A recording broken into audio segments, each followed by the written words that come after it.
Welcome back mga kapatid sa Coach Haji Vlog.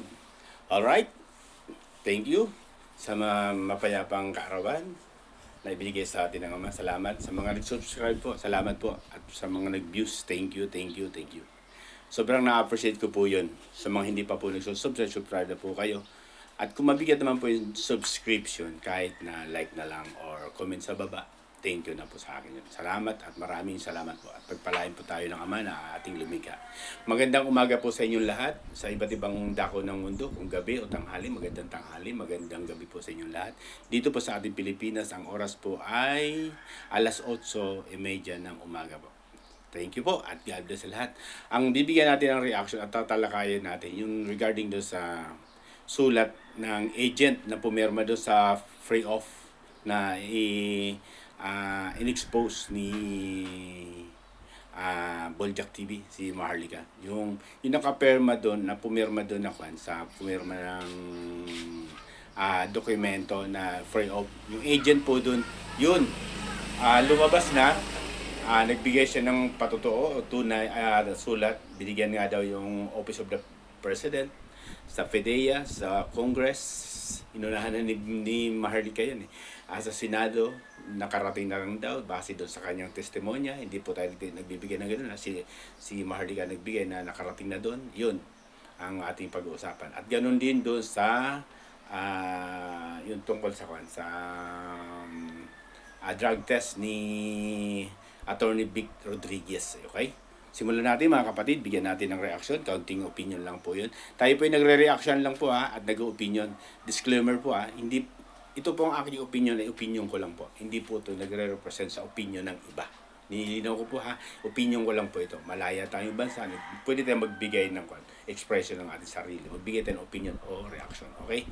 Yung bagay na lumabas na sulat, na ipinabot, na pinatutunayan niya, yun yung mabigat doon, di ba? Sabi ni Attorney Harry Roque, nung tinanong siya, in-interview siya, paano magiging yan? Magiging tinatawag na genuine yung dokumento na yan? O totoo ba yan o fake? Magiging totoo daw yan kung yung agent na nakaperma doon ay magbibigay ng testimonya na patutunayan niya o bibigay niya ng na totoong may nangyaring free off.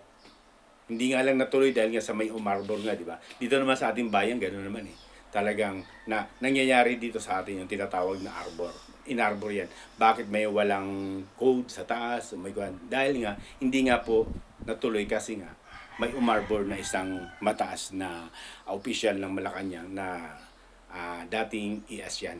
Executive Secretary na pinangalanan na rin ni Maharlika, di ba? Si Ochoa, di ba? Dahil nga, bakit? Anong connection nga ba ni Ochoa? Di ba kasama sa law firm itong si Lisa Marcos Araneta?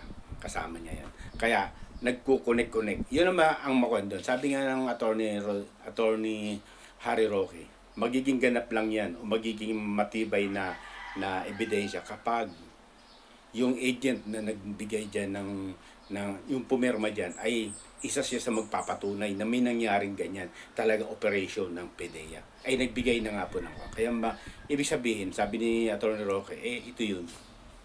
Nagbigay na siya ng testimonya, sulat, na pinatutunayan niya at pinakuha niya na may nangyaring ang gano'n, na pangyayari doon sa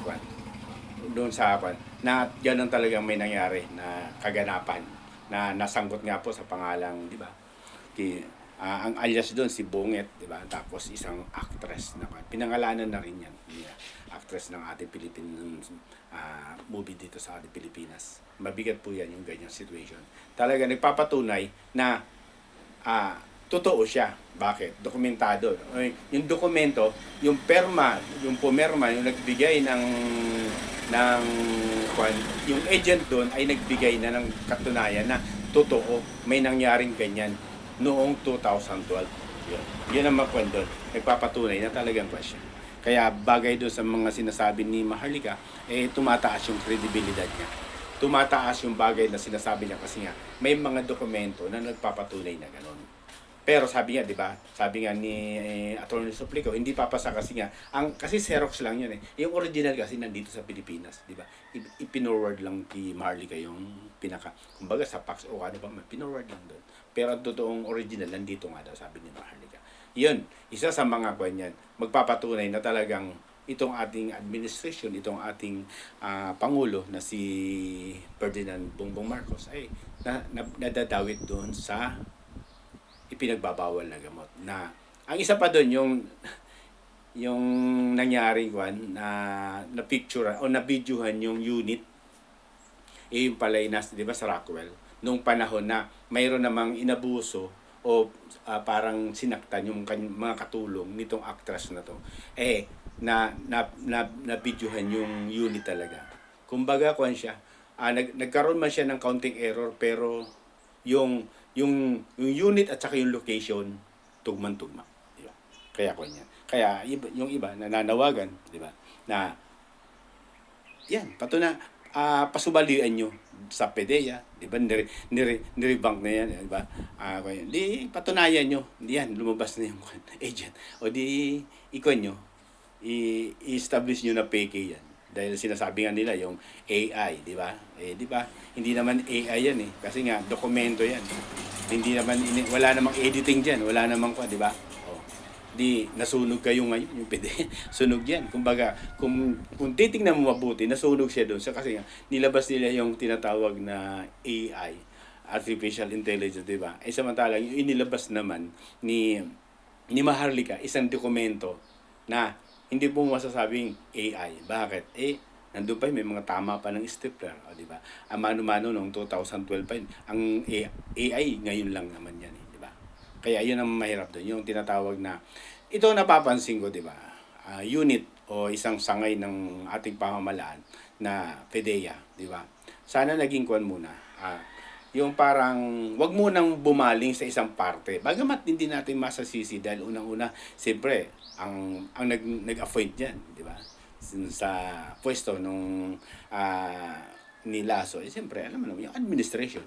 Pero ang akin lang naman, yung parang out of respect doon sa ibinigay na dokumentos. Siguro, ang mga testimonya o mga pahayag muna, tingnan natin yung kalagayan yan. Ikaso, pinasibali ang agad na fake raw. Kumbaga, yung akin yung sa sariling opinion ko lang, nagbigay ka agad ng conclusion yung PDEA regarding sa dokumento, di ba?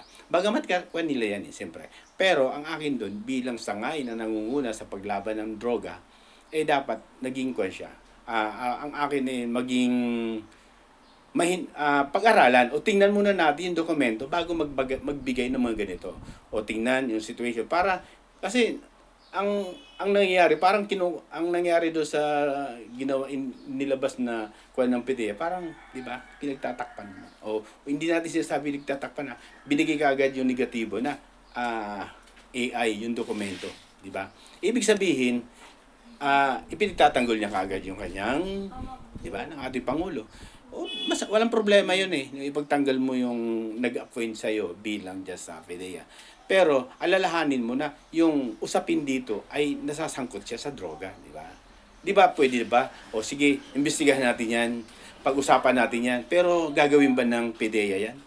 Alam ko hindi naman mangyari. Bakit? Para kang nagkuhan yan. Baka minuto, tinanggal ka na, di ba? Naalis ka na sa posisyon. Kaya nangyari yan nga. Nagbigay ka, niribang niya nila yung nilabas nila, di ba? Lumabas na yung testimonya o nagpapatunay na may nangyaring gano'n na free of operation talaga. Yung mismong agent na nakapirma doon. Inunahan na nga ni Maharlika na ibigay na sa bawat sangay ng mga mahalagang sa Office of the President, sa House, sa Senate, di ba? Sa PDEA, nabigay na ng kopya yan. O kaya yan ang mapipan doon. Na talagang, ito yung hamon sa kasi sa Congress, malabo na talaga yan.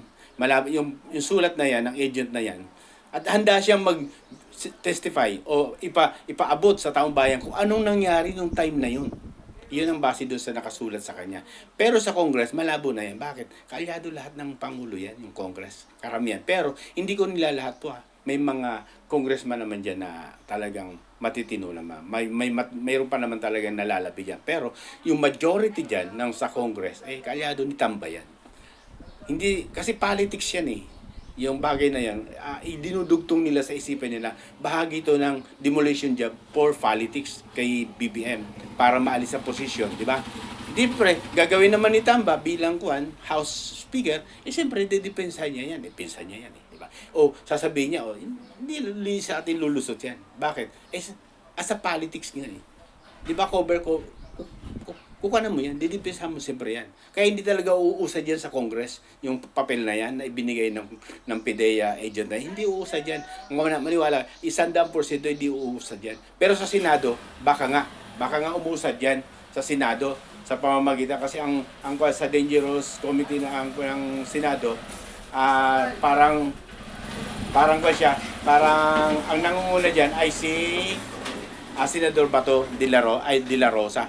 Baka nga, pero wala, almost ilang araw na 2 days ata wala pang ibinibigay na statement ang ating kung ipatatawag ba. Ito maganda diyan kasi handa naman mag-testify yung agent. Ba't hindi nyo ipatawag sa Senado yan? Alamin, di ba? Bagamat, di ba, sa ating Constitution, hindi pwedeng demanda ang ating Pangulo. Bakit? May yan.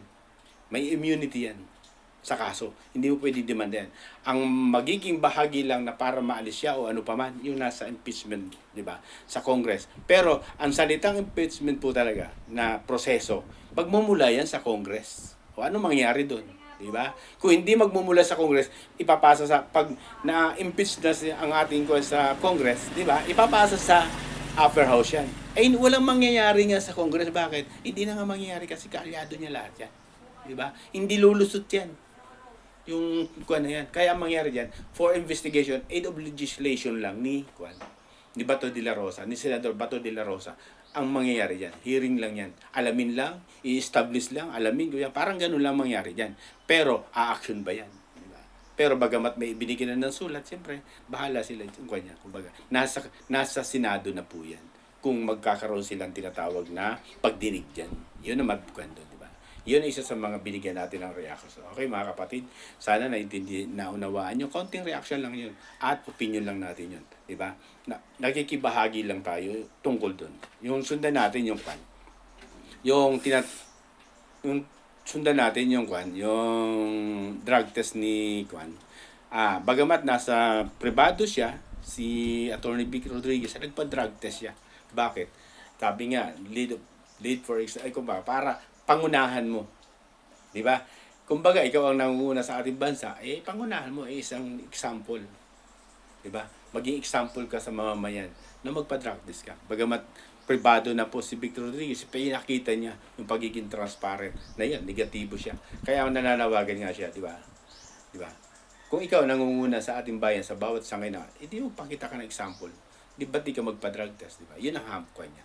Pa-drug test mo para matapos na ang lahat, di ba? Matatapos yan. Sabi nga niya, yung nagsasabi na peke o nagsasabi na hindi isungal-ngal mo yan. Yun ang maganda doon. Isungal-ngal mo doon sa mga nagsasabi na peke yung mga akusa sa kanya ay fake, ay di pag lumabas yung result nung magpa-drug test ka, di isungal-ngal mo doon, di ba? Kung negatibo si BBM doon, isungal-ngal mo doon sa mga nagsasabi na, di ba? Bangag, di ba? Isungal-ngal mo lang doon, di ba? Ganun lang naman yun, isungal-ngal mo sa tapos ang laban, di ba? Matatapos yung issue, di ba? Ganun lang kasimple yan, di ba? Iyon yung mga magagandang di ba? Magpa-drug test, di ba? Kaya nga lang, yun nga, may mga kahilingan, di ba? Hindi yung yung drug test daw na sa sa hair follicle, di ba? Hair follicle kasi siya, more on accurate siya. Kahit lumipas siya na isa dalawang, nandiyan pa rin daw yan. Pero yung sa blood o kaya sa urine ay talagang sabi nga ni Attorney Vic, uminom ka lang ng mga ilang perasong buko diyan wash out na yan, di ba? Ganun. Pero wala daw scientific yun. Hindi daw talaga, hindi pa talaga na epektibo yun. Pero yung sa hair follicle, yan yun. Nagkakaroon siya ng ganun. Yun talagang sakto siya. Accurate yung result doon. Yung sa hair follicle. Kaya yun ang recommenda niya para sa patas na resulta, magpa-drug test ka sa pamamagitan ng buhok. Yun. Siya, inahamon na rin siya kagabi ni Sandra Cam, di ba? Ng dating board ng PCSO. Hinamon niya lahat. Sabi, magpa-drug test tayo lahat para sa ikalilinis ng ating bayan. Tama yun di ba? Para magandang pakinggan, di ba? Lahat, mula sa taas hanggang i-drug test lahat. Pangulo, Vice President, mga kabinete, lahat, senador, congressman, magpa-drug test lahat. Anong layunin? para malinis yung ating bansa. Malinis sa pamamagitan ng kasi tama nga naman, nangunguna kayo, namumuno kayo sa ating bayan, pero may laman pala. Kumbaga, tambak ng pulburon yung mga konyo, di ba? Nagtitik pala kayo. Ayan ang maganda doon. Di magpa-drug test lahat. Sabi nga ni Sandra Kang, sinachallenge mo, sige, pati siya, magpapa-drug test. Pati daw mga himpilan ng radyo, magpa-drug test lahat para sa ikagaganda ng takbo ng ating Pilipinas. Kasi kung ang namumuno nga naman ay impluwensyado ng pinagbabawal, di ba, ng pulburon, sablay yung mga desisyon. Sablay yung mga bawat ginagawa. Bakit? Naapektuhan doon sa parte ng mga desisyon ng mali o tama, di ba? Ito ay bahagi lang ng panawagan nila. Tama po yun. Maging example kayo sa mamamayan, di ba? Yung mga nakaupo. Magpa-drug test lahat. Lahat. Yung hayag lahat. Sabi nga ni Sandra, sa Luneta, sabay-sabay. Magpa-drug test, gano'n. Gano'n ang maganda. Yung mga ganyang panawagan, welcome po yan. Magandang kanyan. Magandang tinatawag na pasimula para malinis yung ating bayan. Dahil iba na ang takbo ngayon. Droga is droga. Mabigat yan. Hanggang sa mga anak mo, mga apo mo, dudurugin yan. Sisirain ang pamilya. Sisirain ang kaisipan yan. Diba? Sa droga, sa pamamagitan ng droga. Kung magpa-drug test nga po, dapat lahat. Di mo ayos, tapos ang laban. Ganun lang po mga kapatid. Salamat po. Sana nabigyan natin ng magandang reaction at opinion tungkol doon sa mga nagaganap sa ating bayan. Yung nakaraan, di ba? Sa naglipas na araw, yun, pinatunayan na po ng agent. Kaya ang panawagan, ipatawag siya. Ganun lang naman. Okay? Basta lagi ko sinasabi mga kapatid, ganito lagi. Pag mali, mali. Pag tama, magsama-sama tayo. God bless po. At salamat sa inyo lahat. Sana pagpalain tayo ng Ama. At maging mapayapa po. Yung mga ganitong uri ng mga usapin ay maayos, mabigyan ng solusyon. Kung ano man ang ikagaganda ng ating bayan, magsama-sama tayo para mapaganda natin ang bansang Pilipinas sa pamamagitan ng iisang kilos, iisang gawa sa mabuti. Salamat po. God bless sa lahat.